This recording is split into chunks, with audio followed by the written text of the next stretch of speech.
Alors là, je dois vous dire que là, ça fait tout bizarre. Je vais pas passer ma vitesse par le levier. Je fais ça et là, je peux partir. Autrement, j'étais au neutre et je pouvais pas décoller. Donc, tout simplement, j'essaie l'Africa Twin en DCT et je pense que ça va faire très très drôle. Bon, alors on est parti. Je sais pas trop où on va là par contre. Putain.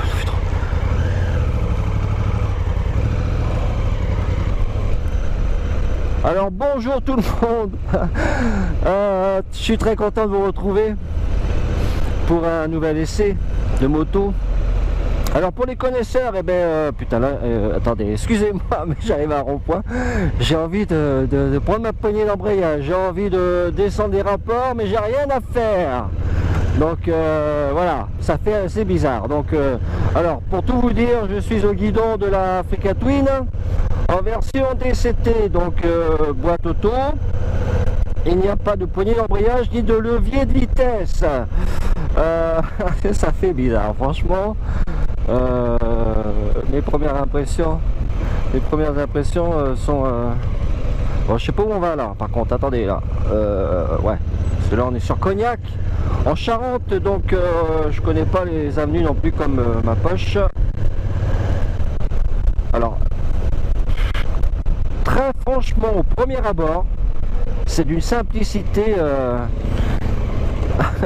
la prise en main est hyper confortable, hyper simple.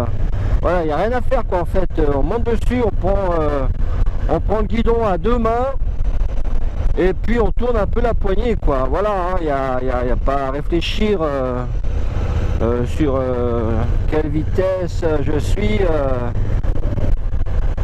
Alors tout de suite le 2 cylindres il claque un peu hein, par rapport à la VR6 où il y a 4 cylindres. Là il n'y a que 2 cylindres, donc évidemment c'est évidemment pas du tout pareil.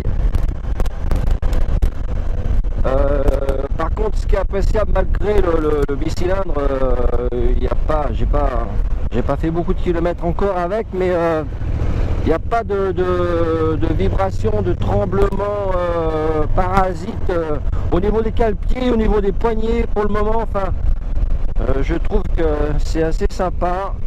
Alors là, les vitesses tombent toutes seules. Franchement, j'ai même pas besoin de me fatiguer la main gauche, attraper la poignée, il n'y a rien à faire.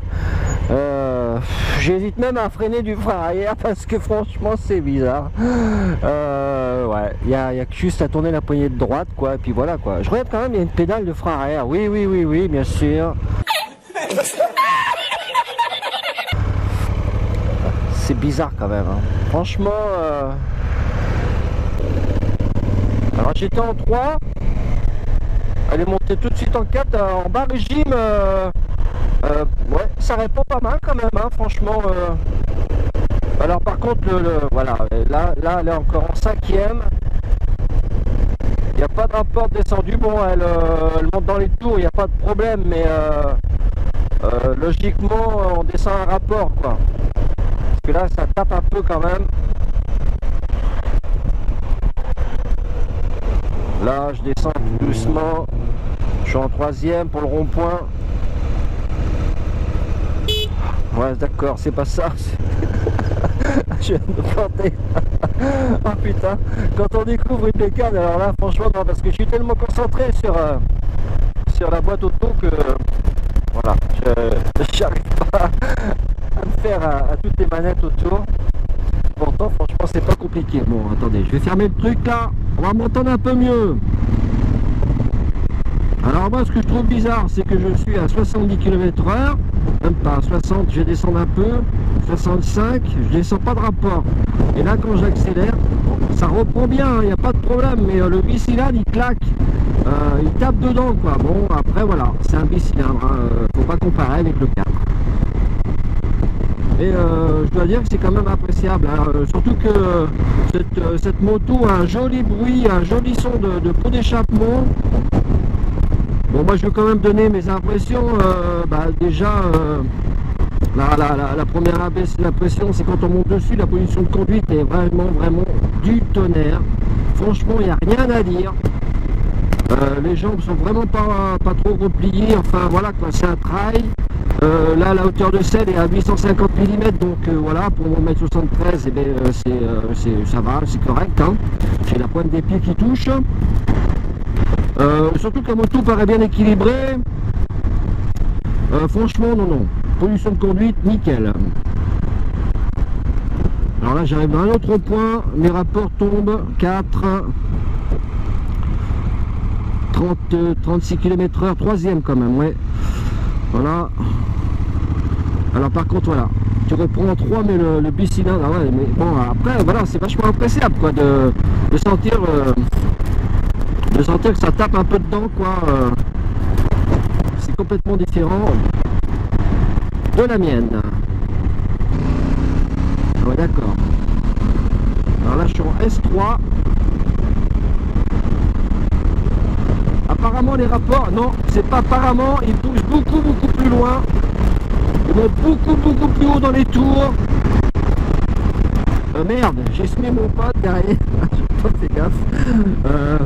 Ouais, c'est quand même un truc de malade, quoi. Franchement. Et puis, moi, je pensais avoir toujours le mouvement de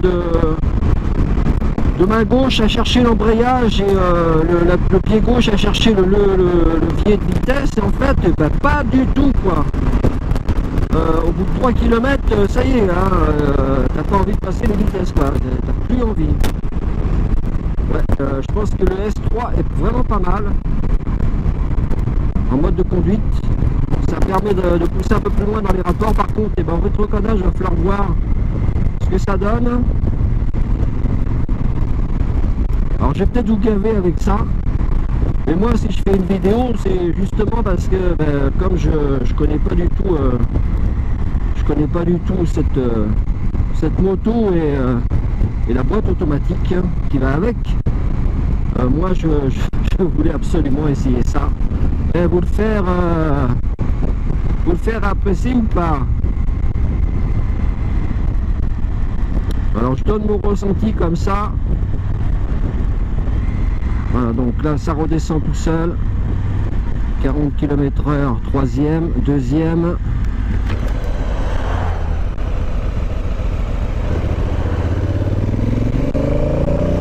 Ah ouais, franchement, ça permet de pousser les rapports.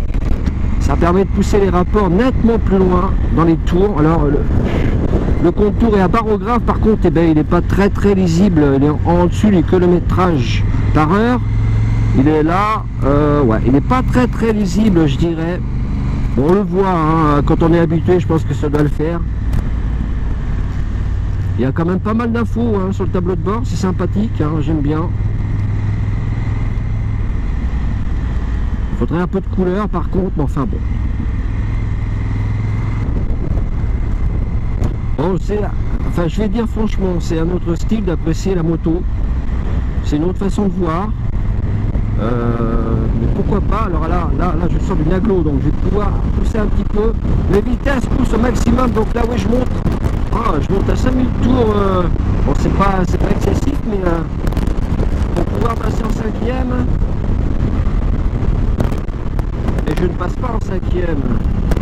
Donc là j'ai une ligne droite, j'ai essayé quand même de voir jusqu'où elle monte cette vitesse là. Voilà, d'accord, 6000 tours, ça passe. Ok. Bon, elle fait 95 chevaux, mais franchement, ça suffit largement.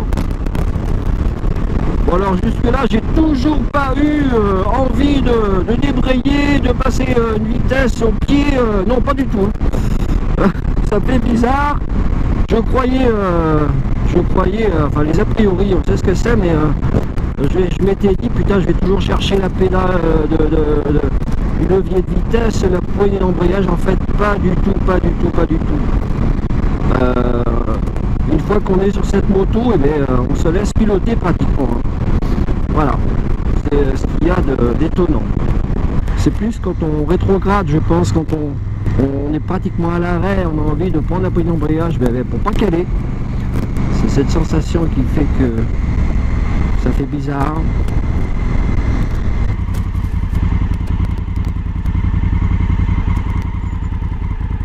Là on a envie de mettre le poids mort, mais le poids mort c'est pas la peine de le mettre, on le met ici, voilà, à la poignée droite, le petit bitoun droit là. Alors voilà le Fricatouille, donc non, simplement, parce que bon, je vais pas faire le tour complet de la moto, tout le monde la connaît, mais je vais faire écouter le bruit quand même, parce que c'est vraiment sympatoche. Là quand même, c'est vraiment sympa ça. Donc là j'ai mis en mode S2, ce que m'a conseillé bien gentiment Twittos qui me suit, que je suis, Monsieur Calisto Grégoire. Donc petite dédicace à toi mon petit Calisto. Voilà, toi, je suis en train d'apprécier la moto que tu possèdes avec cet embrayage automatique. Enfin, cette boîte automatique, pardon. Ah, ça redescend tout seul en troisième et ça reprend tout de suite derrière. Ouais. Et là, la longe est agréable. Ah ouais, franchement, on monte pas trop dans les tours. Hein. C'est 1000 tours, ça change. Hein. Alors il y a la possibilité bien sûr de passer la vitesse manuellement hein, via les petits commandos qu'il y a à gauche. Donc le petit bouton qui est à gauche là devant c'est pour descendre rétrograder et derrière c'est pour monter. Derrière la poignée il y a une petite manette pour monter les vitesses. Mais honnêtement je trouve que quand on achète ce genre de moto avec la boîte automatique, c'est pour en apprécier tous les avantages. Sur la moto qui est équipée de la boîte TCT, donc il n'y a pas de poignée d'embrayage, mais il y a une poignée quand même qui est assez loin de la main, qu'on ne peut pas joindre. Si on tend les doigts, je pense que même avec des grands mains on ne peut pas l'atteindre. Cette poignée là elle est faite, elle sert de frein parking. Donc voilà, on garde la moto un peu en pente. On se sert de cette poignée là. Bon, on va la ramener, cette jolie moto Africa Twin 1000 avec la boîte TCT, boîte automatique.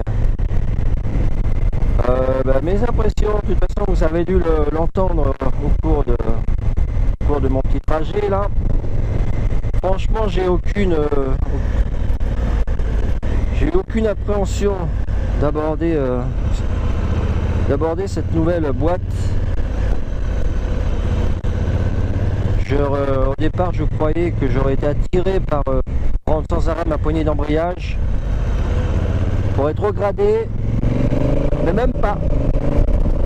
Alors après, est-ce que ça convient à tout le monde? Est-ce que moi j'achèterais une moto avec cette boîte là?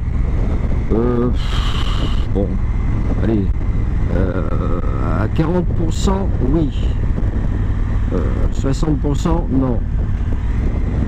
Pourquoi? Parce que ben voilà, on va rester sur la vieille école. Après c'est une histoire de goût, hein. Franchement c'est qu'une histoire de goût. Bon les amis, je vous dis à bientôt. Je vais rendre cette moto qui m'a bien plu. Je remercie Honda Cognac de m'avoir prêté cette machine. Une bonne heure d'ailleurs, hein, ouais, ça fait une heure qu'on est parti. C'est vraiment sympa. On a pu apprécier. Et là je vais la rendre.